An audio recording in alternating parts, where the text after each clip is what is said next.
Hi, how are you, Maya? I'm great, Sandra. How are you? Are you good? Good. مرحبا جميعا للي هلأ معنا على السيرة آب. مايا يعني في كتير ناس معنا جداد كمان new parents. It's always a pleasure to have you to listen to you in our roundtables. Maya is a pillar of Sira. Every month بنطلع معك بمواضيع جديدة خاصة بالteens و young adults و it's always topics that هيك are very close to our heart و يعني there are struggles that we live as parents مع teens and tonight يعني بالتحضير للسيشن I've had a lot of parents call and ask questions خصوصي إنه we're afraid that our teens يعني من وين عم بيجيبوا فكرة الهيلثي ريليشن شيب. هل بس بيتأثروا بالبيت بالناس اللي حواليهم بالسوشيال ميديا. اليوم the concept of relationships is also changing and يعني شو التأثير على اليوث وعلى تفكيرهم. كل هالأسئلة بدنا نسألك إياها ورح تحكي فيها أكيد. we'll touch on it. so قبل ما نعطيك يعني اسكت وتبلشي أنت and introduce yourself. أنا بس بحب ذكر الناس اللي أول مرة عم يحضرونا على سيرة just how شوية housekeeping يعني what will happen in our session tonight in our round table. And then we are eager to start listening to you, Maya. So for all the new joiners, بسيرة رح نقضي تقريبا 45 minutes to 50 minutes in this round table, listening to Maya present. You can interact with us through chat. So قدامكم ببين Q&A. You can ask us your questions there live. نحن we monitor the Q&A and ask the questions to Maya. You can ask your questions anonymously. So you have an option تسألوا السؤال انتوا ومخلين يعني you hide your name so that ما بيبين اسمكم بالrecording. So نحن هلأ live معكم and everything's being recorded. So إذا ما بدكم يبين اسمكم أو سؤالكم يبين مين سأله, please ask your question anonymously. هيدي شغلة. بعدين بنخلص الراوند تيبل وبننقل مع مايا. رح نفرجيكم كيف كمان super easy on the app to a room. نحن رح نخلق like a virtual room رح ننقل عليها and then you can ask Maya your questions directly. You can interact معنا.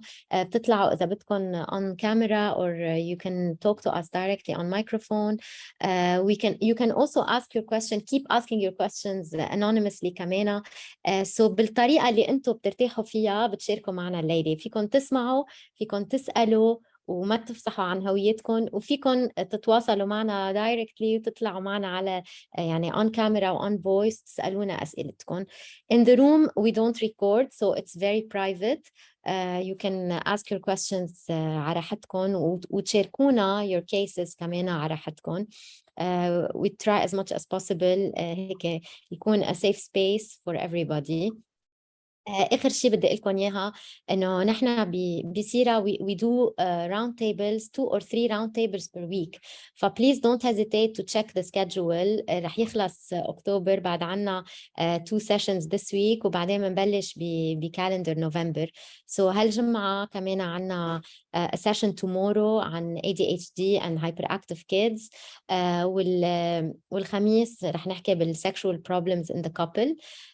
So please don't hesitate to also attend in case the topic is of interest. كمان كل ثلاثة وكل خميس بيكون عنا specialists موجودين على البلاتفورم. On Tuesday and on Thursday we have a psychologist who you can talk to for 20 minutes in private وتخبروها مشاكلكم and she can guide you through.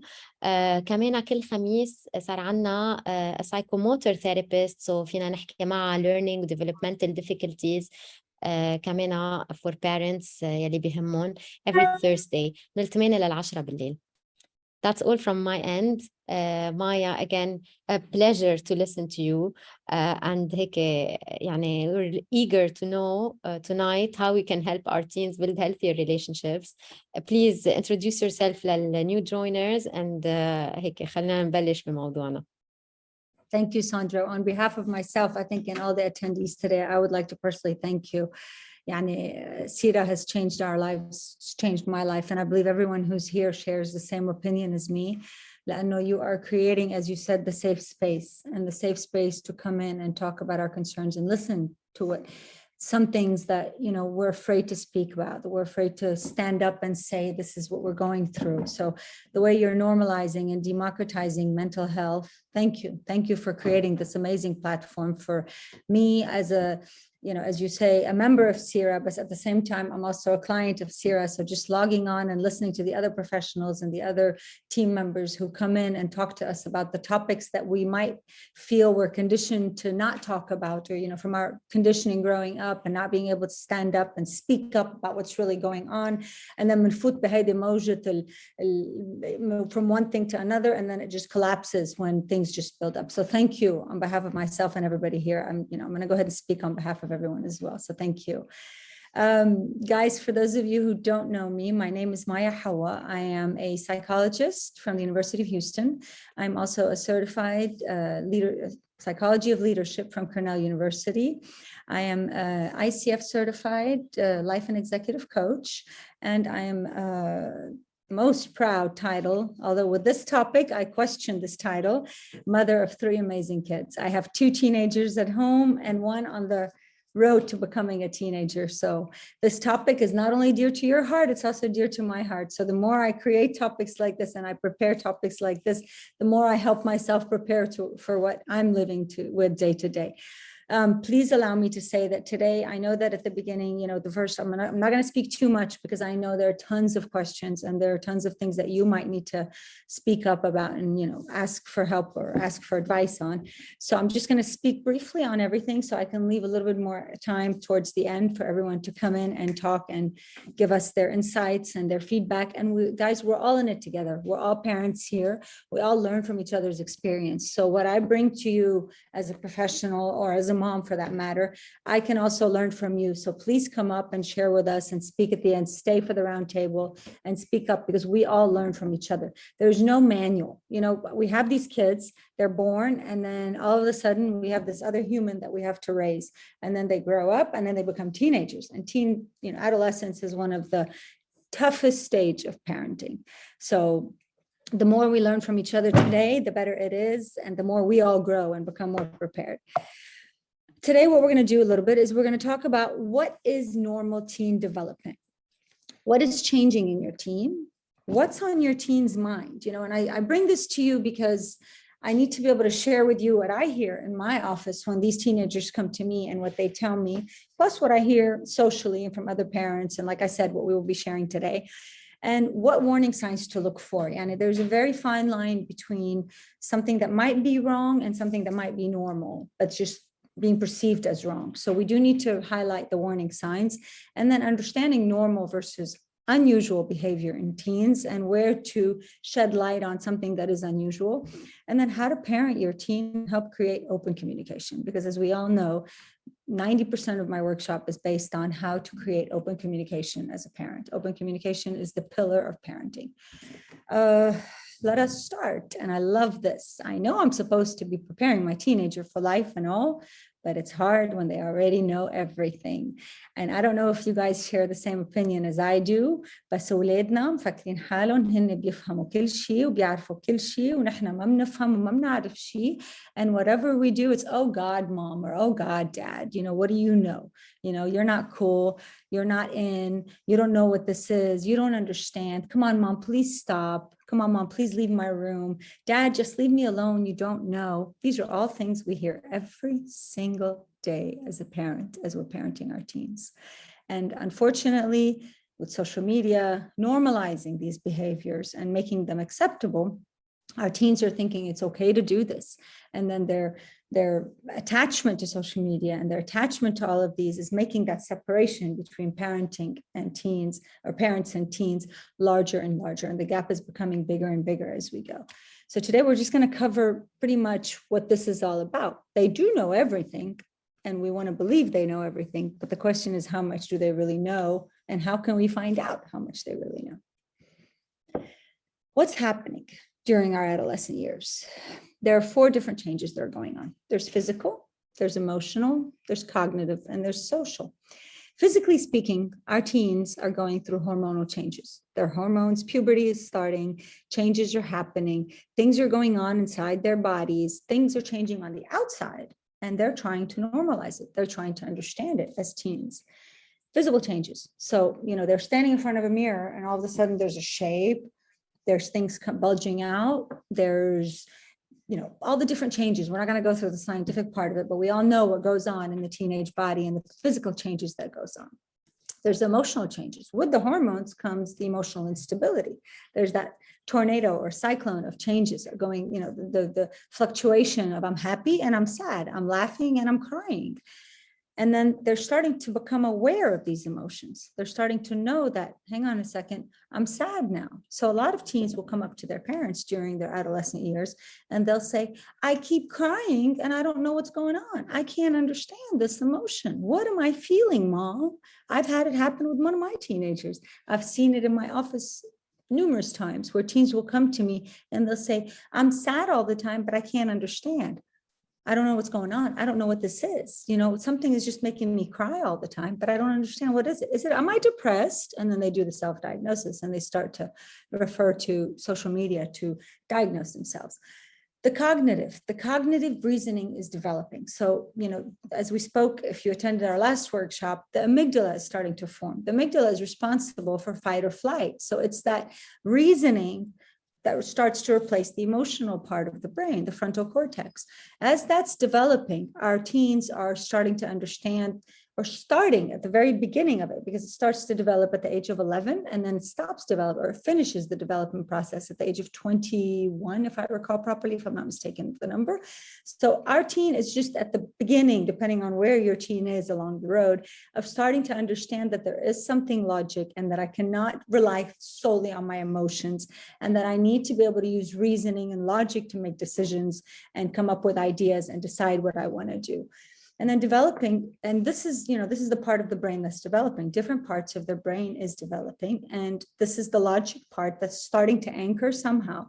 And we'll see it a lot, and I hear a lot of parents, they compare their teens to other teens, and they say, well, you know what, my friend's teen can, use logic and reasoning a lot better than my teen. This is a developmental process, and just as everything in the development of a teenager and adolescent, there's milestones that they will reach, but there's no concrete definition of when they should reach the milestone. Of course, if we're 3 years into our adolescence and we still didn't reach the first milestone, there's a reason to be concerned. But if the child is developing at their own level, they have the right to develop.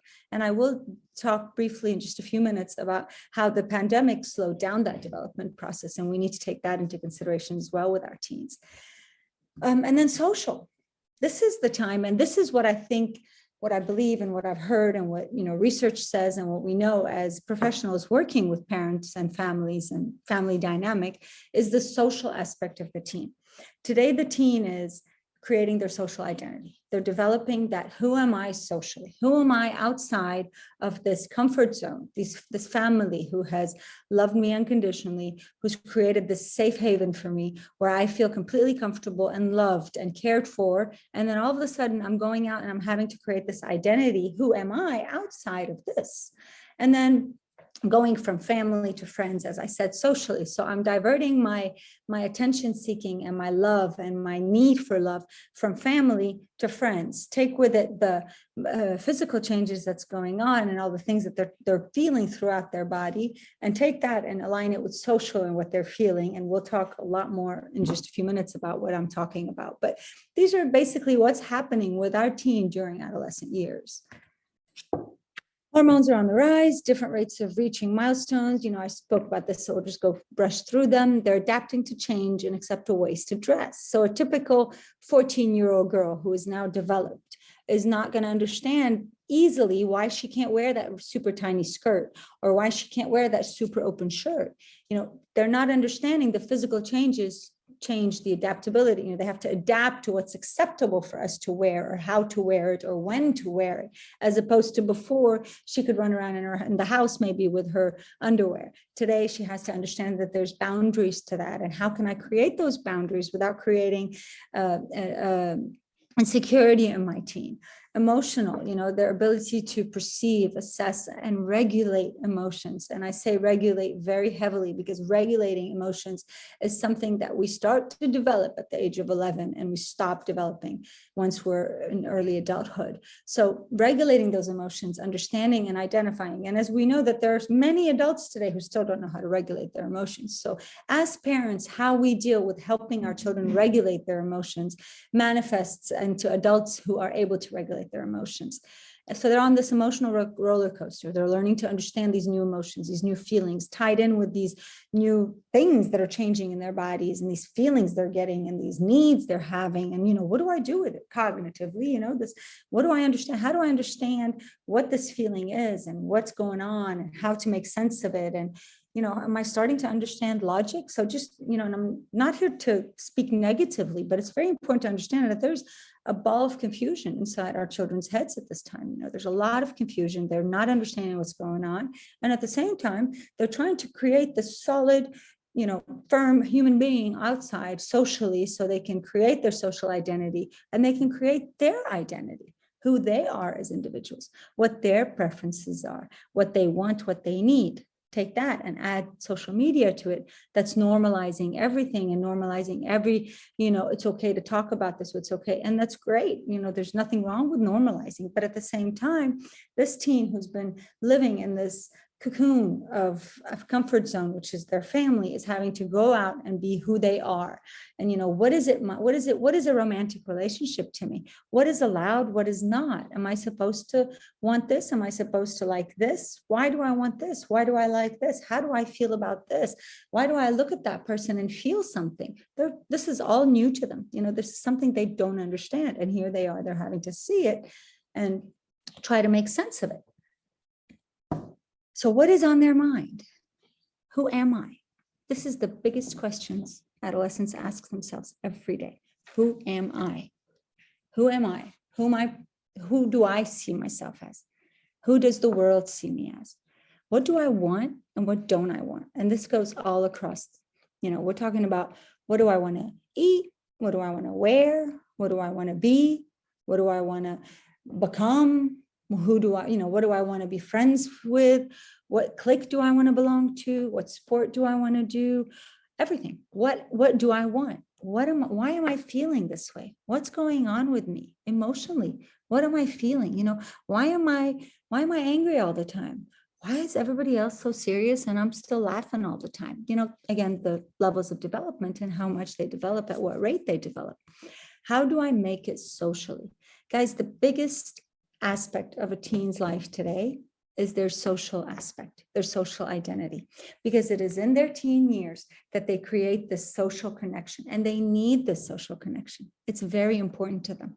And let's not discount the fact that for 2 years, our children were isolated from this ability to make these social connections. So social connections, diverted from being in present social connections to online social connections. So whether our children played games and connected with people, whether our children used Instagram to, social media to connect with people, whether they chatted, whether they video called, all of a sudden they're sitting face to face with this person. And let's be realistic. A lot of times, even us as adults, it's easy for us to text something, but to sit face to face and communicate something, it was harder for us to come out and start doing it again once we started coming out of the pandemic. So how do I make it socially is a big question that teenagers are asking themselves today. Adolescents are asking themselves today. How will I fit in today? Where do I fit in today? Is it easy to fit in today? Will I get invited to the party this weekend? Believe it or not, when your child is sitting in the room, sad about something, the majority of the time, it's because of something having to do with their social aspect, their social identity. Who are they? What are they? If there's nothing traumatic in their life that has happened, that's where most of their thought process is going. How do I make it socially? How, what and how much can I really rely on my parents to talk to them? Will they get me? Will they understand me? Of course not. They're older. They don't get it. They're not cool. They don't understand how teenagers think. They're lame. I've heard all these things. I've heard kids say these things to me. My mom is too busy for this. She's just in another place in her life. She doesn't get it. Or my dad, he doesn't understand that it's okay for me to like this boy, or it's okay for this boy to like me. And why can't I do this? And why can't I do that? How much can I tell my parents? What will they think and do if I do tell them about what I've been through or what I've gone through, or even what I'm thinking about? Another thing on their mind is, and this is minimal to a certain extent, will I do well on the test? Am I smart enough? This is also a question, back to what do I want? What do I want to be? What do I want to become? Who do I want to become as an adult? Am I smart enough to do this? Will I make it on the team academically, athletically? Do I fit in? Do I have the right physique? Do I have the right fit? Do I have the right stamina? All these things, these things are all every day going through our minds, and typically a person's mind processes 80,000 thoughts a day. That's inside our minds. That's without the external thoughts and the external communication that we make with others. So our mind processes 80,000 thoughts. So if 80,000 thoughts in our children's minds are depending on rotating around these thoughts, just imagine the confusion that they're going through and the struggle that they're having internally. Am I smart enough? Will I make the team? Does the boy or girl like me? This is a big thing for the SAGE guys. And whether or not they do it at a certain age or they hit the certain milestone, there is no right or wrong, but they are thinking about this. Do I have the right body? Do I have the right looks? Am I good looking? Am I pretty enough? Do I fit in aesthetically? Do I dress properly? Do I fit in? Am I one of the cool kids? Am I one of the ones that are left out? Do I want to try alcohol and drugs and sex? A lot of kids are asking themselves this question. Is the peer pressure getting to them so much that they're starting to question themselves? Do I want to try the vape? Do I want to try that drink when we're out at the party next weekend? When we're sitting at the mall, if somebody has a bottle of something and they're offering everyone, will I be socially outed if I don't join the gang and try it? What do I have to do to fit in? I want to make sure that I am socially accepted. And if you notice that most of these are focused or rooted from, will I make it socially? Because the social identity of the adolescent is now being formed. So as much as they care about their future, as much as they care about everything else in their lives, the majority of their thoughts are focused around, will I make it socially okay? Once they start to create that social identity and feel comfortable about it, and feel comfortable in it, whatever social identity they create for themselves, and they become comfortable and confident in it, then the other things start to become focuses or things they can focus on better. Warning signs to watch out for. And like I said, guys, today, typically I will speak a lot more. Today, I'm not going to speak a lot more because I do want to leave the time a lot more for the roundtable to come out and for you guys to come up and speak up. So some warning signs that we need to watch out for. Excessive sleeping. And I guess I should have talked about the next slide first, but it's okay. We'll go ahead and do this one. Excessive sleeping or extreme fatigue beyond usual teenage fatigue. So yes, your teenager will go to sleep at midnight on Saturday and wake up at 4 p.m. on Sunday. That's normal. That's not abnormal. If it's happening consistently and repetitively, then there's something to be concerned about. So when I say excessive sleeping, meaning it's hard for them to get up, they're resorting to sleep most of the time. Instead of sitting in their rooms and talking on the phone and doing whatever it is teenagers do in their rooms, they're actually just sleeping through it. If this is becoming habitual and this is becoming repetitive, that is a sign of something we need to look out for and start to keep an eye on. Withdrawal socially. When we start to know, like I said, social identity is very important. Social connections are very important. So if you start to see your adolescent starting to withdraw socially drastically, I'm not talking about, they're friends with this group this week and they're friends with this group a month later. That's fine. Or they're fitting into this clique of friends today and 2 months down the line, they've created another social circle for themselves. That's fine. I'm talking about complete withdrawal socially, as in they don't want to go out, they don't want to socialize, they don't talk to their friends, they don't answer their messages.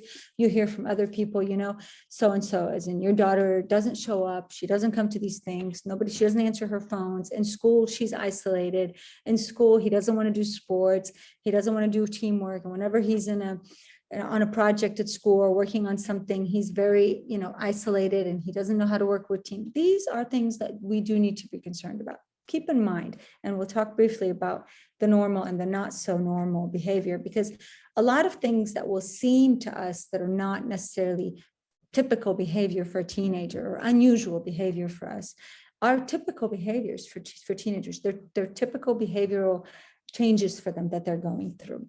changes in their usually routines and habits, meaning, shower, eat, all of these things. If you start to notice these things are starting to change, like if your child is excessively eating, overeating, or not eating enough, if they're, refusal to take a bath, hygiene, taking care of their personal hygiene in the proper way, because teenagers really care about that right now, especially girls more than boys.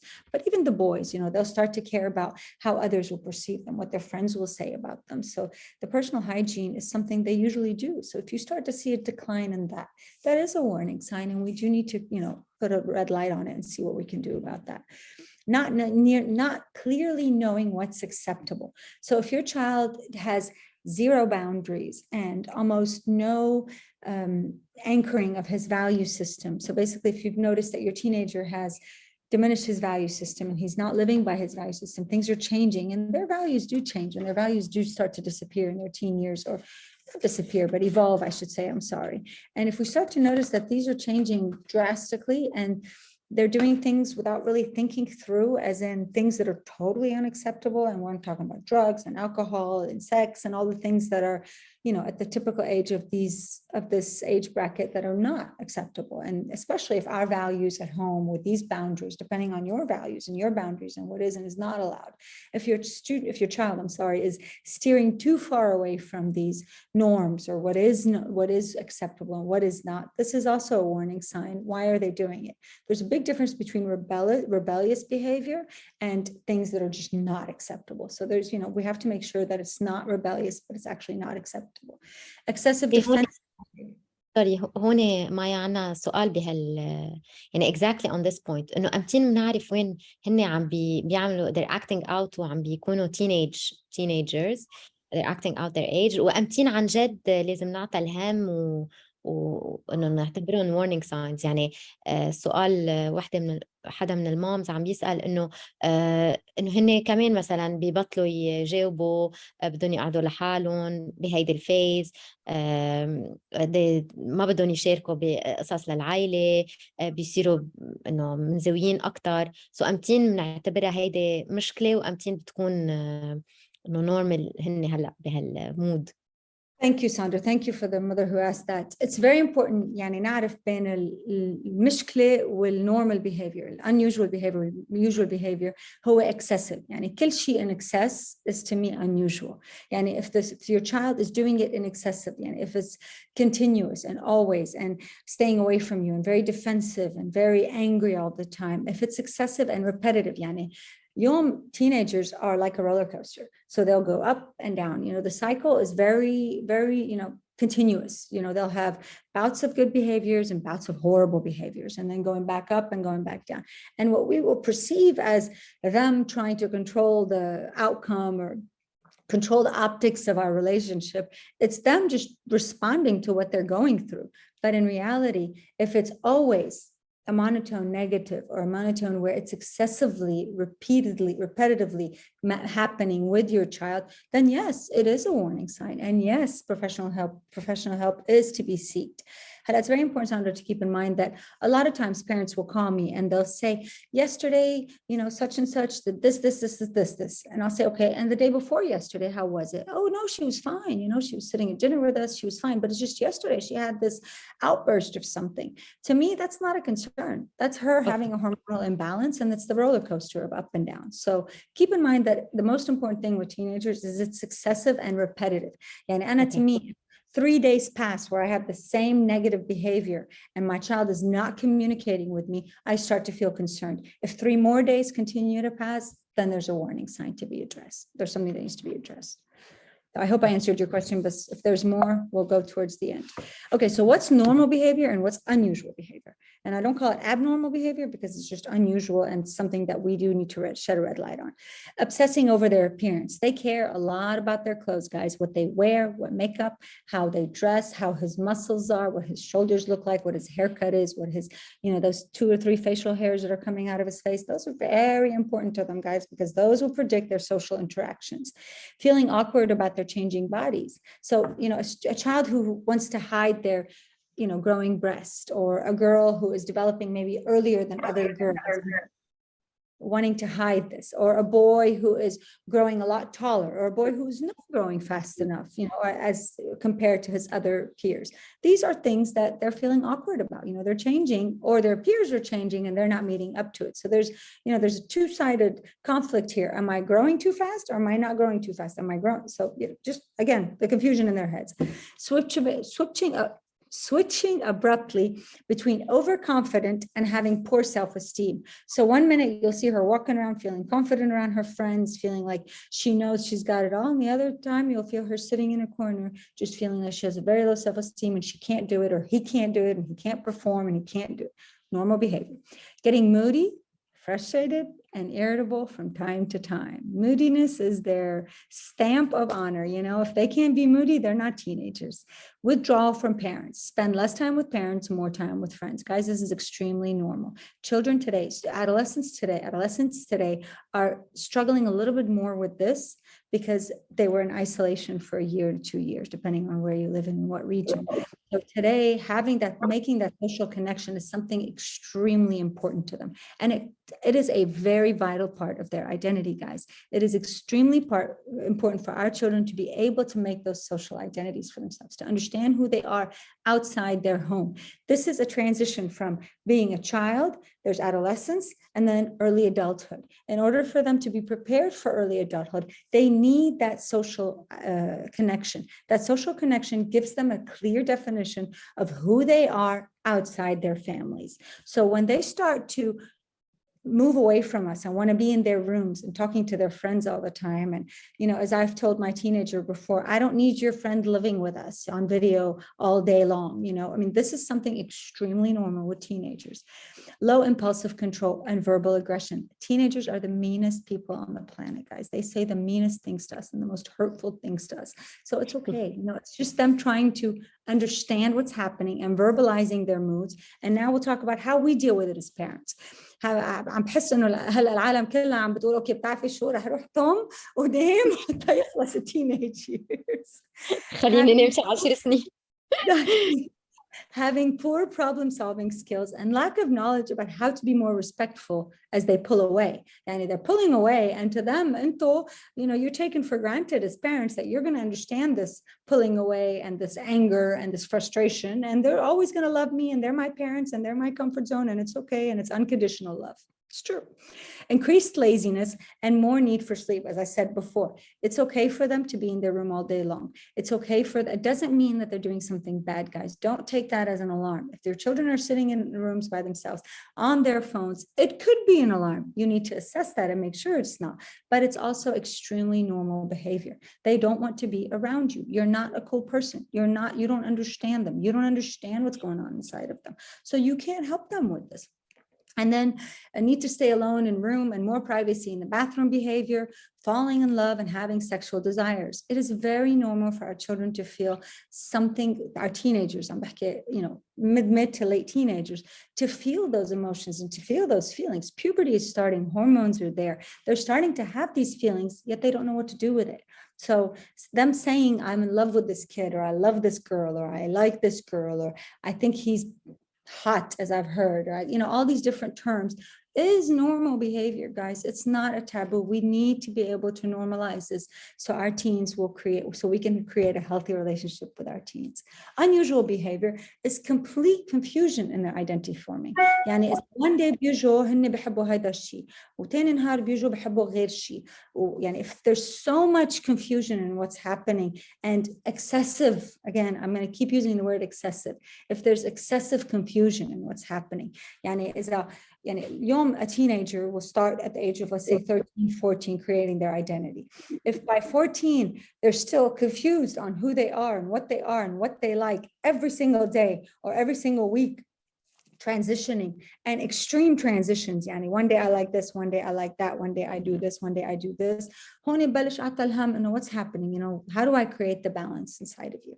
Extreme sulking, arguing, lying, rebelling, and hiding. And hiding is the big word. If our teenager is hiding too much from us and hiding big stuff from us, then it's something for us to be concerned. Teenagers will lie to us. Our teenagers will lie. Yes. To your point, Maya, عنا سؤال. Height till what age should we watch out for them? Check their WhatsApp, what they're watching, and should it be with their consent? وهيدا الشيء this is a يعني recurrent question عنا دايما عنا إياها هذا السؤال. دايما عنا كذا سؤال صح There is, من أي عمر؟ okay, there is no عمر when team نوقف نعمل هالشيء. It depends on the individual child. أنا إذا اليوم بنتي is somebody who is responsible at the age of 13, I can get her consent to check her social media and her phone, and I can explain to her that I'm doing this to make sure that there's protection. I can share with my child that this is what's happening, and I'm trying to make sure I'm protecting you. If at the age of 16, I'm doing it behind her back and lying to her about it, I'm already teaching, I'm modeling the wrong kind of behavior. So I'm modeling for her that, you know what, I don't trust you, I don't respect you, therefore I'm going into your space against your will. But you do have the right as a parent until whenever it is you feel comfortable and whenever it is that you feel your child is responsible enough to have these devices separate of you, to ask them and to be allowed to be able to access their devices. At the end of the day, you're not doing it to spy on them. You're doing it with their consent. So again, it depends on the age of the child and how their behavior is.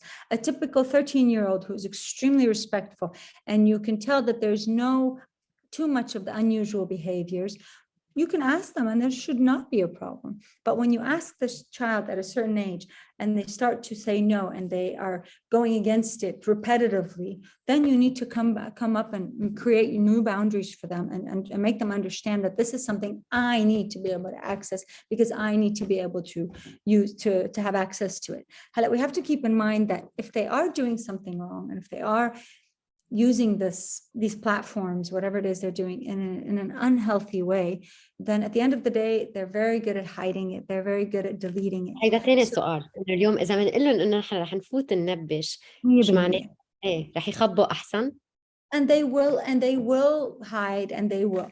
وهون من البيهيفيرز تبعهم يعني ما حدا بيعرف أولاده قد ما نحن بنعرف أولادنا. So unusual behavior and extreme measures, we will start to notice. And that's when we will go unexpectedly, walk into their room without them knowing and tell them, open your device. I need to check. I'm concerned. It comes from respect, trust, but at the same time, I'm concerned. There's the outside world out there, and it's the outside world I fear and I don't trust, not you. So this is when we do have to take extreme measures and just come up with when they least expect it without them knowing. I don't necessarily like that because that creates a negative connection with our child. But sometimes, yes, if there is something too alarming and too many changes going on in our child, there is nothing wrong. At the end of the day, the intention is to protect them, not to hurt them. So we do have the right as parents to do that, to protect our children. Rejection in family time and extreme withdrawal from all members of the family. يعني اوقات الولد بيبعد عن اهله بس بيضله شوي قريب على حدا من السبلينجز تبعوله. اما بيبعد عن السبلينجز بيضله قريب على حدا من الاهل. اما sometimes maybe a cousin or an uncle or a good friend that's like family. These things are unusual if it's too much, if they're distancing themselves from everybody in their family and withdrawing extremely from family, yani not spending time. And if I can reflect back to 2 weeks and I can't remember my child sitting with me at least once with a family in a family gathering and behaving in a normal way, then there's something to be concerned about. Why is my child withdrawing to that extent? Refusal to meet friends and communicate plans. يعني إنه إذا ما عم بخليكم أنتوا اليوم تينيجر تعرفوا مين أصحابه وتعرفوا وين رايح وين جاي، نحن كأهل لنا حق نعرف هذا الشيء. ونحن again ما عم نعرفه تنعمل كنترول على أولادنا، نحن عم نعرفه to make sure they're always safe. So إذا الولد is refusal to share this information with you, as a parent, you have the right for this information. And if they're not giving it to you, then there is a warning sign we need to look into. Withdrawal from social setting, drastic changes in body weight, sleep, appearance, academic performance, and typical behaviors and hobbies and interests. And as عم نشوف a decline in, their academics is a decline. Academics sometimes alone will decline because they're so focused on the social aspect. Sometimes social aspect would decline because they're so focused on the academic. So it's about balance. يعني if it's a little bit of this and a little bit of that, it's okay. But إذا عم نشوف decline يعني أكله عم بيتغير والبادي ويت تبعه عم بتتغير وher academic performance إذا كل هول الأشياء عم نشوف decline, there is a reason to be concerned and there is a red light that we need. There's a warning sign we need to look into. Wearing out of season wear, need to hide behind clothes with refusal to open up. Okay, this is very important, and I'm going to say this, just brush by it real quick. If your child is wearing hoodies in the summer, you need to look into that. If it's becoming excessive. If your child is not refusing to take off long sleeve shirts, and I'm not scaring you, I'm not giving you an alarm, but these are signs I have seen in my office and we have heard and seen a lot because of the pandemic and because of the isolation. Children are resorting to things that are a bit out there, you know, a little bit different than the normal behavior. So if your child is afraid to show you their bodies, if they're not wearing a bathing suit, if they're in hoodies all day or sweaters, if they're wearing long sleeve shirts, if they're refusing to wear shorts, and this is something that they typically would not be refusing to wear. And some children don't feel comfortable in shorts, and they've always expressed that, or in dresses. But if these behaviors are coming up and they're isolating themselves, and there's a little bit more of the other behaviors, we do need to be concerned and look into that, guys, okay? Because هون again, عم بحكي عن self harm مايا يعني بحكي عن self harm، عم بحكي عن sexual abuse، عم بحكي عن sexual activities، مش بس abuse. يعني إذا الولد at the age of 14 البنت أما الشاب عم بيتخبوا ورا garments يعني protecting their body from something. What are they protecting it from? We have to figure it out. There could be, again, I'm just saying this not to scare you. I'm just saying this because these are warning signs we really need to be seeing. عندي سؤال مايا، أنا سؤال إذا أرتين بلش أصحاب ونحن مش موافقين على هالأصحاب وحسينا إنه من وراء الأصحاب عم بيصير في unusual behavior، كيف فينا نتعاطى مع الموضوع؟ That's a great question. Can you hold on to it till the end? We'll re-ask it, Sandra. لأنه هلا رح فوت على how do we create healthy relationship with our children? Okay. And if for any reason none of those address this question, then we can definitely come back to it. Sure. Is that okay? Sure. Thank you. Okay, how to parent through the process, the roller coaster, as I call it. Normalize the physical changes and model healthy appearance in yourself. Yeah, acceptance in yourself. Yani, it's very important for us to accept our children and their changes. Yani, calling them on it all the time and saying things to them all the time in a comical way or in a joking way or in an indirect way is not good behavior. We have to create proper communication with our children. So normalizing their physical change. When my daughter understanding that this is what's happening with her body, and we talk about it, and we talk to my son about it, and we communicate about it, and we allow them to accept it. And I have a lot of kids who come into my office who are afraid to talk about their changes because their parents are also afraid to talk about it. You know, the way of the channel of communication is very broken somewhere because there are so many taboos that our generation and the generations before were conditioned to live with, that a lot of us parents don't know how to truly sit with our children and discuss these changes in a very normal thing. For example, and one of the tools, one of the tips I always give parents is when we're talking about our private parts, we should not give them comical names. يعني مش هول الكلمات الغنج اللي بنحكي عن الصدر والprivate part. We give them their actual names because we don't want our children to think this is something either comical or a taboo.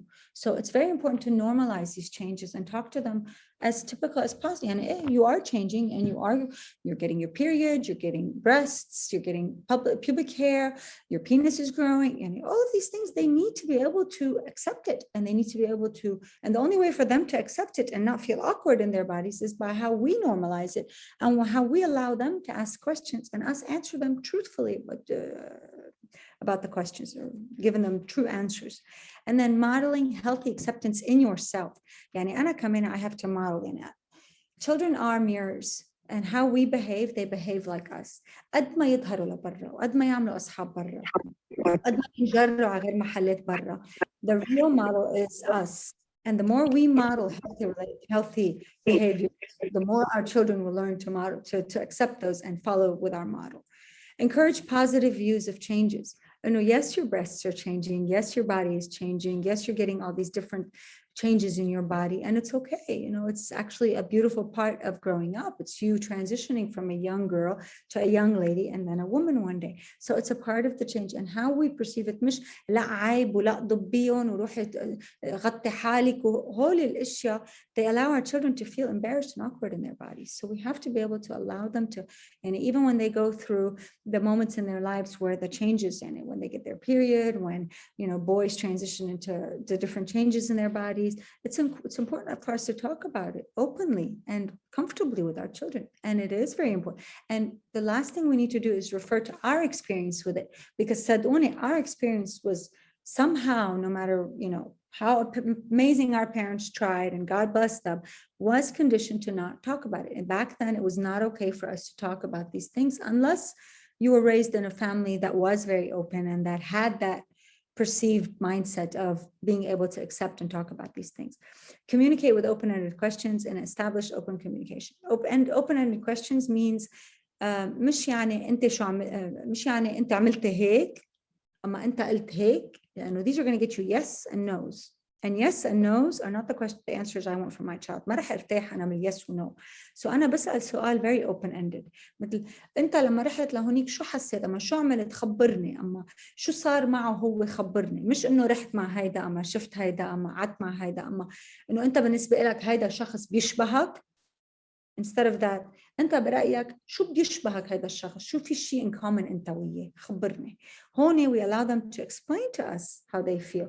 يعني about the question you just asked Sandra، إنه إذا بالنسبة لي أنا هو شايف بهدول الكوميونتي هو مرتاح معه، أنا instead of condemning him, am I saying, no, this is wrong? I try to help him explain to me, what is it about these people he has in common with? Why is he feeling comfortable in this social circle and this social aspect of his life?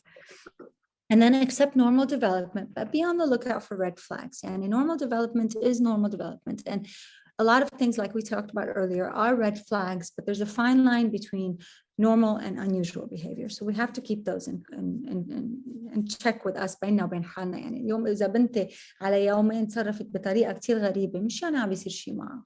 إذا كفت هالbehavior يعني there's something for me to be concerned about. And build emotional vocabulary. This is something when we work with EQ, emotional quotient, and building the emotional quotient of individuals. We have a lot of words that we learn throughout our lives. Our teenagers don't know these words. They don't know how to explain that they're frustrated, or how to verbalize, mommy, I'm angry today, or mommy, I'm feeling good. How do I do that? By modeling it. Yani the more I explain, instead of my child coming in to the room and I say, get out, I don't have time, I can look at them and say, you know what, I'm feeling a little bit tired, I'm feeling a little bit upset right now, can you just give me my space, please? So I'm allowing them to verbalize their emotions by building their emotional vocabulary, by explaining to them that these are emotions you're allowed to feel, but you need to learn how to verbalize them to people. And then avoid criticizing their choices. And this is something in their confidence building that's very important. Our teenagers are confused. They don't have logic, and they make choices, sometimes not such good choices. And instead of criticizing them, we need to sit down and talk to them about it and let them explain it to us. And then we give and take until we find a middle ground in how to come out of this situation in a healthy way. And at the same time, learn from this situation or this experience, to not let yourself fall into that trap again if you are faced with something similar. And then model healthy relationships. And how do we model healthy relationships? I'm gonna go back. قبل ما نرجع على موديل، عندنا سؤال، ما تسمعيني؟ Yes. عندنا سؤال. هل عم بتشوفي انه التينيج behavior عم ببلش ابكر؟ يعني في عم تسأل انه is 11 too early age for displaying adolescent behavior؟ يعني out of your experience كمان بالكلينيك مع الأولاد، عم بتشوفي هال adolescent years عم بتبلش أبكر حتى in preteen يمكن؟ What was called preteen is today, or pre-adolescence, is today being questioned. Yes, absolutely. Is today being questioned. Is adolescence starting early? And there are studies out there that are really truly asking, is adolescence starting early? Is puberty starting earlier? And what is it due to? Is it because of the food? Is it because of the hormones in the food? Is it because of, there are lots of factors involved in what it is that's helping or that's creating these early adolescent behaviors. One of them, and I'll tell you, it's social media, because our children are exposed to things that they haven't been exposed to. So a typical 11-year-old 20 years ago was able to be sheltered in a way where a lot of things that the parents did not want him exposed to early on enough, we could be able to control that as parents. Today, we're not. With TikTok and with Instagram and with all these Snapchats and all these things they are. Do we control them by not letting them be a part of it? That's a choice you make when your child is ready to be there. But at the end of the day, if your child isn't seeing it online, he's seeing it at school, because other children are allowed to have that exposure. So yes, adolescence, there is a study, many studies out there, and if you Google it, you can see it, that adolescence today is they're starting to question whether or not it's truly starting at the age of 11 instead of age of 13. So they are, pre-adolescence and adolescence is merging somehow because of all the external factors. Well, plus, because of, we're not going to blame the world on the pandemic, but because of what children were exposed to in the past 2 years, where being online and being in front of a screen was the norm, therefore the screen became their source for everything, therefore their screen became their source for information, so they were exposed to things that typically they would not have been exposed to had they had not gone through that transition of pandemic. اوكي رح نحكي شوي عن how to model healthy relationships لانه ما بدي اطول بخليكم شويه وقت بعدين. How do we model healthy relationships? By creating our healthy relationships. يعني, there are 4 pillars to healthy relationships. There's communication, respect, trust, and equality. Communication, how we communicate with our spouse. إذا أنا معصبة and I behave in a very abrupt way مع جوزي, ولادي رح يعملوا نفس البيهيفير معي. وصدقوني اليوم إذا أنتوا you sit back and you really observe your children's behaviors, you really do see something modeled from your ways of doing things. So أكيد, they're teenagers, they're behaving in very odd ways, but there is something in there, in the formula, some part of the formula that does resemble the way you behave in certain things. So how you communicate with your spouse, how you sit down and talk to your spouse, how you sit down and communicate effectively with your spouse will be modeled to your children, and they will learn to model, to use that kind of behavior whenever they're using reasoning and logic. Model proper communication with your children. يعني أنا من جمعة كنت بمحل and there was a mom that said أنا ابني كان يتصرف غلط شو ضربته تيتعلم ما بقى يتصرف بهالطريقة. أنا unfortunately being who I am ما قدرت أسكت, طلعت فيها قلت لها الضرب بعلم الضرب مدام. بقى أنا ما عم بقول إنه في we all lose our temper sometimes, and I'm not judging people, but at the same time, when I am communicating a specific way with my children, they're going to learn to communicate that with the outside world and with myself first. They're going to try it on me, because to them, if I'm doing it to them, then it's acceptable for them to do it to me. So they're going to take it on and do it outside. And whenever they're feeling insecure or uncomfortable or some kind of emotional roller coaster in their mind, they are going to use that kind of person, that kind of behavior to be able to let out their emotions and exert their feelings. So it's very important for us to communicate properly with our children based on respect, trust, and equality. So treat all relationships with respect to self and to others, and then create boundaries. And it's when I create my personal boundaries in front of my children and I allow them to understand, مثل ما قلت وقفت على الأوضة لعندي وأنا تعبانة ما دل ما أشحطه بصريخ ما أشحطه أقول له خلاص أنا تعبانة ما بقى لجلة الأولاد, وكلنا منفوت بهيدا السبيس المايند سبيس تبعنا. Instead of I can say, you know what, honey, I don't feel well right now. I have a headache. I'm a little bit upset. I've had a bad day. Can you just give me some time, please? I'll come to you when I'm ready. I'm modeling the respect for my child that مثل ما أنا بحترمك أنت كمان لازم تتعلم تحترمني. He might not and she might not, but the model will eventually resonate and manifest in something in their behaviors as they go through adolescence. Trust, model behaviors that are rooted from trust and based on integrity and honesty. يعني أنا إذا العالم بدي إلي وبسكر التليفون وبقول بحكي عليهم بطريقة وقدام ولادي أنا this person is my friend or I trust them or I have a good relationship with them, my children are going to question trust and they're going to question my integrity with them even. So the more I create trustworthy relationships and I trust myself and others and I impose trust from others with me, the more my children will start to use those behavioral, part of their behaviors. And a model of behaviors of trust in others. I trust others to do things. And some of us have a hard time trusting other people. And for whatever reason, we do have that. If we don't work on ourselves and get over that, we're going to pass that on to our children. We will project that to our children. So by modeling in front of our children what it takes to trust somebody and how I can trust somebody. And based on what I trust them, it's important for them to learn that. And we model through experience and through what we do, and they end up learning. Like I said, children are mirrors, guys. What we do, they end up learning and becoming. And then equality. Approach all relationships with foundation based on equality and treat others fairly and equally. And when I mean others, I mean everybody, guys. أنا وقت ما بعمل الكل بحياتي وكل surroundings تبعولي وكل العالم, no matter who they are, what they do, and how they do it, with respect and equality, irrespective of who they are, or what socioeconomic class they come from, or what intellectual level they come from. I'm teaching my children that you are superior. I'm teaching them that I am superior to these people, so that there's no equality. And empathy is a very important aspect for us. It's a very important characteristic trait that we need to pass on to our children. So whenever I treat everybody equally with respect and trust, with communication, it's these are the pillars of relationships. And then my spouse, if I treat my spouse equally, and there's equality between me and my spouse, and sharing and working together, it doesn't matter if they don't do this, they might do something else, and I highlight that and I bring that up in front of my child. This is them seeing that there is equality in the world, and we do need to treat everybody with equality. Going back to how to talk to teens. I know this was a major question. Yes. أنا سؤال عن modeling healthy relationships. Is that for some case we don't have a healthy relationship with the spouse, or at home فيها المشاكل with the parents between themselves, how can we protect our teen? أو شو يعني are they?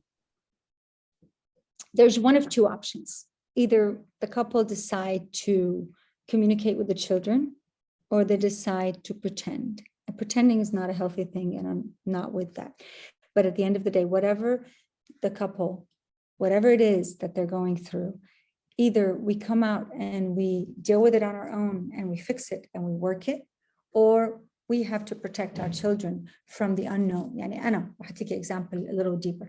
أنا إذا so unhappy with my spouse, or I'm in a relationship where I'm extremely unhappy, وباقية وعم بعلم أولادي إنه الصريخ والعيط والمشاكل وكل هولي، بس أنا باقية عم بعلم أولادي إنه you don't have the rights, you don't have equal rights, you should not trust people, respect is okay to not be imposing respect on others and from others. So at the end of the day, I'm modeling these behaviors in an unhealthy way for my children. So I understand that everybody, in every home, there might be something or what have you, but how, as parents, as the role of parents is to protect our children and to give them the best foundation that we can give them, whatever it be, and whatever our values and whatever decisions we make as a couple need to be based on protecting our children.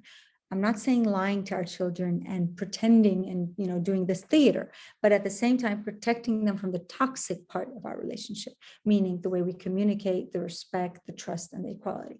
Once the children are not around, فينا نحن نتخانق ونصرخ ونجعل على بعضنا. بس قدام الأولاد we need to model respectful communication. لأنه أنا أولادي إذا عم بيشوفوني أنا وجوزي عم نتصرف بهالطريقة repetitively قدامهم, to them this is going to be normal. وأنا مرة سألت a client عندي, what they were asking these questions and they were talking about it. I told them, if you walk into your daughter's house one day and you knock on her door and she's married to her spouse, and from outside you hear screaming and yelling, and you walk in, are you going to be able to tell her that it's not acceptable for her to accept that? So how you behave today in your home manifests how what your children will and will not impose and accept in their own homes. And as parents, like I said, we need to model healthy relationships. Whatever choices we make are our decision and our responsibility, but our children do not need to pay the price for what choices we make in our lives. So I don't know if I answered that question properly. I hope I did. أنا بعد سؤال إذا فينا نقطع قبل ما نحكي بالرومانس. My 13-year-old is still not mature, and he's not living his teenage years. He has the look of an 18-year-old, but he doesn't have friends, no common sense whatsoever. How can I help him? Like I said, development is continuous, and every child hits a milestone differently. I'm going to tell you something, and this is something that might give you a peace of mind a little bit. There was a stop for 2 years. So development now, there's a gap in the development of children. So if he's behaving in a way that doesn't seem acceptable by society, this is where he's comfortable. accept him for who he is. If this is not affecting him in a sense of no learning difficulties, or he's okay and he's able to manage and he's able to do all these things, socially he will develop when he's ready. Some kids develop differently socially. If you feel like he's doing it because of insecurities, then you might need to address the insecurities. But if he's comfortable with himself and he's happy with the way he is, and it doesn't matter to him that much, then that's fine. We all want our children to be fitting within the norms, but then there's developmental milestones that we need to make sure that they're reaching. But at the same time, they're a little bit different today. And every child develops differently. Every child develops at a different rate. As long as there's no alarm and there's nothing to be concerned about, then just accept him for who he is. As long as he's happy and he's comfortable. Is that he's coming and complaining, I don't have any friends, nobody plays with me, and he's verbalizing these things, then these are uncomfortable. If you're feeling like he's sad because he's not accepted socially, there is something to be concerned about why he's not okay socially. But his immaturity might be just something he's comfortable within his skin with. And if that's fine to you, it's immaturity. To him, it's comfort right now. He doesn't want to grow up. He doesn't want to be equivalent, fitting into the norms or the social norms or what's socially acceptable right now. And let's keep in mind, we just asked the question a few minutes ago, is the 11-year-old normal for them to be at? Yes, things are changing. The dynamic is changing. Children are changing. And the development, and the research out there is alarming about how children are struggling socially today because of that gap they had, and how social media and all of the platforms and everything is resources for children to get answers to what they're feeling and how they're feeling. So if he's comfortable with himself, be proud of yourself that you've done a good job. And he's confident in his skin and he's happy and he's comfortable where he is. Okay, great. Any questions? Talking to teens, I went way over, so I'm going to go through this real quick. Talking to teens about romantic relationships. Talk openly about healthy relationship. Be honest and open-minded and non-judgmental. إذا بدكم يهون ضلون يجوا يحكوكم وتيجوا يحكوكم, put on poker face and make sure you have that poker face the whole time. And you're not shocked and you're not happy and you're not surprised. You're just poker face. You're listening to them. Just as I do in my office, I sit there and I just listen to them. So the most important thing is for them to come to us. Communication is the pillar of a healthy relationship. If you have good communication in any of your relationships will survive. So being able to be there and allow them to talk to us and not feel judged no matter what they do, they will come and tell us the good, the bad, and the ugly. I guarantee you. So just non-judgmental approach. Allow them to share their values and expectations instead of setting wrongs or rights. أنا إذا بقول لهم هيدا غلط وهيدا صح، ولادي ما رح يفهموا هالشغلة.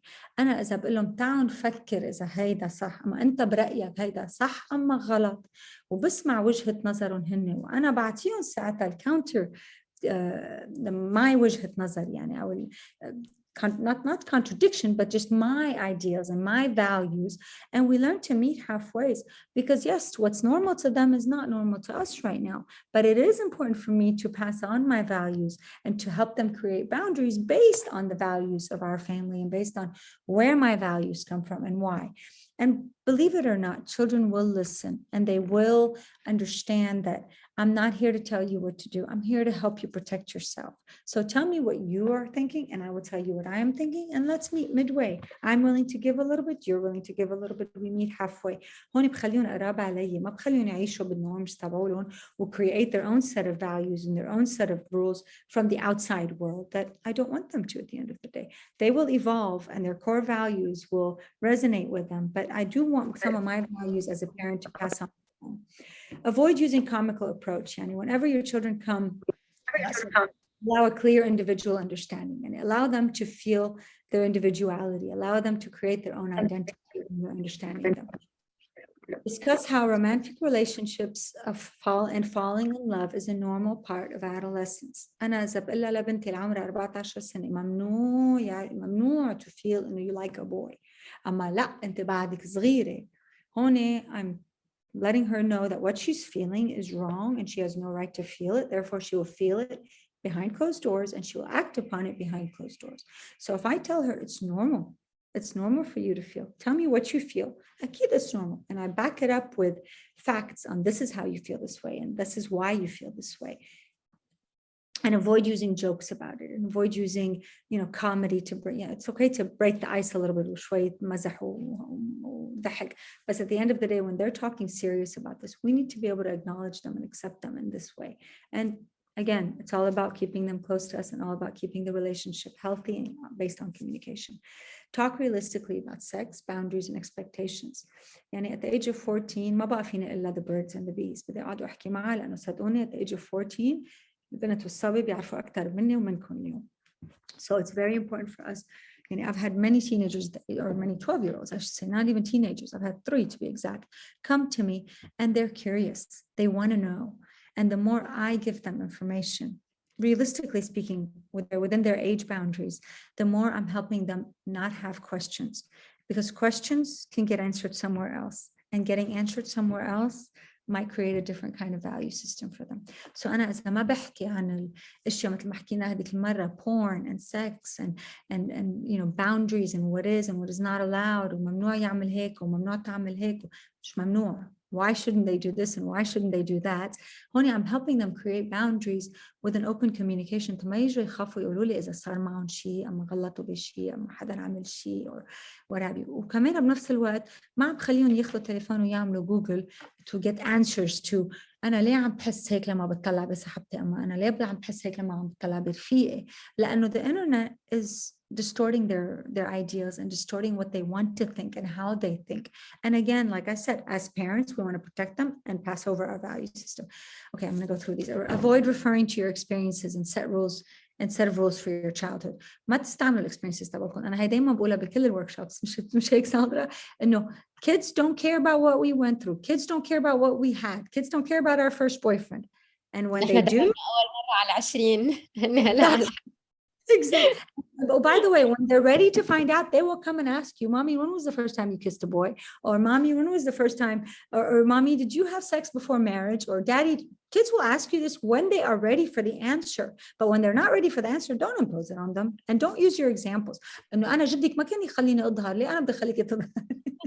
أما نيالك أنت عايشة بهالشيء أنا بيمك. هولي ما بدنا نعيشهم يهون لأولادنا.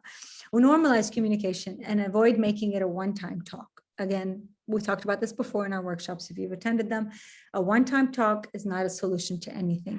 Continuous talk in the shower, I'm sorry, not in the shower, in the car, while they're having dinner, while you're sitting down waiting to go in to see the doctor or going in at the orthodontist or whatever it is you're doing with them, just make it the small talk. Talk about these things whenever you feel, go in, sit with her in the room, sit with your teenage boy in the room, take in something they like, start talking about what is going on with you, and try bring in the topic of them talking to you and communicating and having that open communication.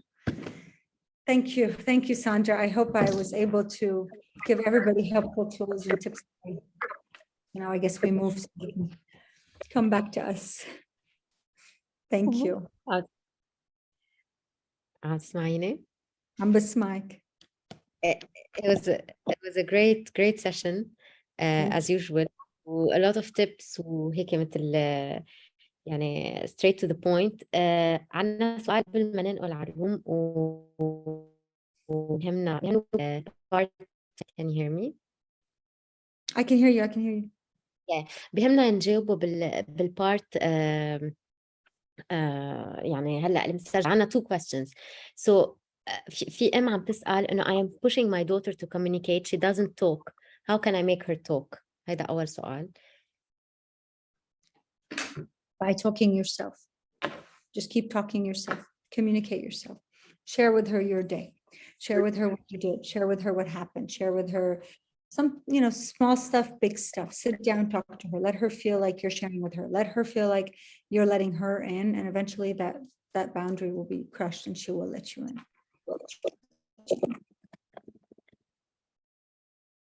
Okay. كمان عندنا سؤال إنه وين بنحط ليميت، يعني حكيت كتير بآخر شقفة إنه بنرجع للسؤال كمان تبع when they go out with people we don't approve of or their friends we don't approve of، وعم نشوف تأثير نيجاتيف على حياتهم. وين we draw the line أو بنكون إنه لا ممنوع، مش إنه أخذ وعطا. It depends على ليه الممنوع. إذا ممنوع لأنه the habits of the other people ما بيشبهوا الhabits تبعولنا، هون فينا نقول الجملة هول العالم ما بيشبهونا. الفاليوز تبعولن واللايف ستايل تبعولن والهابتس تبعولن ما بيشبهوا الهابتس تبعولنا. We have the right to create boundaries for our children and allow them to understand, you know, there are many people out there in the world. Some people will be similar to our family values. Some people will be similar to what is and is not acceptable to us. And you as adolescents right now are trying to find your space. And I understand that you found comfort in this social setting for some reason or another, but let's discuss and ask, why are you feeling comfortable? What is it that you feel aligns with these people? وبلشوا يعني dig deeper, you know, do they live like us? Do they communicate like us? Are the parents similar to us? Are the parenting approaches similar to our parenting approaches? Do they, you know, do they value academics or athletics or family or whatever it is your value system is focused on? So let the child start to see the difference between them and these people. And eventually they will fall back and start to see it, and they'll drift away and start to find another social setting. So ما بتعتبريها مشكلة إنه يعني إنه do we allow it لحديد ما هن يوعوا ولا في محل من خبرتك we should draw the line and say لا هيدول الأصحاب لأنه ما بعرف they are on بيستعملوا drugs أو عندهم bad reputation أو يعني in no case should we draw a line and say no ممنوع. صدرا رح أعطيكي example. أنا بالنسبة إلي إذا الولد اليوم بيجي لعندي وأصحابه كلهم بيشربوا or whatever it is, and I'm not condemning that. I'm just saying, you know, values of the majority of parents is we don't want our early adolescents especially to be drinking and smoking and doing drugs and having sex and all that. إذا الانتوراج تبعوله عم بيعمل هول الأشياء يعني eventually that will become normal for my child. يعني whenever we're exposed to something continuously and we're living with it, it becomes our norm. And when it becomes our norm, it becomes okay for us to be doing these things. So Anna, my job to protect my child, I don't want them to have that as their norm. And as a parent, I have the right to tell them and to bring it up for them continuously. Again, أنا ما بدي أمنعهم يقعدوا مع هول العالم، أنا بدي وعيهم تهن يشوفوا الفرق بيننا وبين هول الولاد وليه أنا I have this perspective of it. And وبدي أسأل حالي أنا ليه ابني أما بنتي ليه حاله comfortable بهال circle? What is it? Is it because they're lacking something to feel comfortable in the other places, or is it because, you know, what is the reason that they are drifting into that space? What is it? What kind of comfort is that place giving them? Sometimes they go to that place because that place is accepted, they're accepted there, and they seem to not be accepted in other social circles. So again, ما بدي أنا يعني حسسه إنه أنت you don't know how to make friends and you don't know how to make a social life. بس بدي هو يكون عم بياخد الانيشيتيف يلاقي حاله إنه أنا ما بيشبهوني هول العالم. و their lifestyle is not like my lifestyle.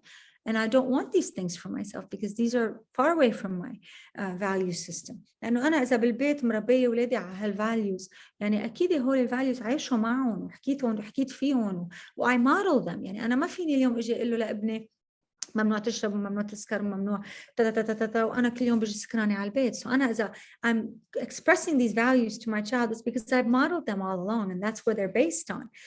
So by asking him not to do it, I'm asking him to maintain these value systems that I've conveyed to him throughout the years. All right, super clear. اوكي رح اعمل شير سكرين انا بس لفرجي الاودينس تبعنا how do we move to the room وهيك we can continue our discussion. So قدامكم على الاب قدامكم على الاب ببين عندكم شيء اسمه rooms on your app وفي room اسمها how can we help our teens build healthy relationships. نحن هلا we will start it, so please انقلوا معنا من الراوند تيبل للروم. بالروم ما بنسجل ابدا, so it's very private. فيكم تطلعوا معنا على الكاميرا على الميكرو, فيكم تسألوا حتى الأسئلة anonymously, فيكم بس تتسمعوا. المهم إنه تشاركونا any question, struggle, case بتحبوا تحكوا فيها مع مايا. We are more than ready تنقضي وقت بعد معكم. So I'll stop the recording. Maya, we'll see you in the room. Thank you so much. Thank you.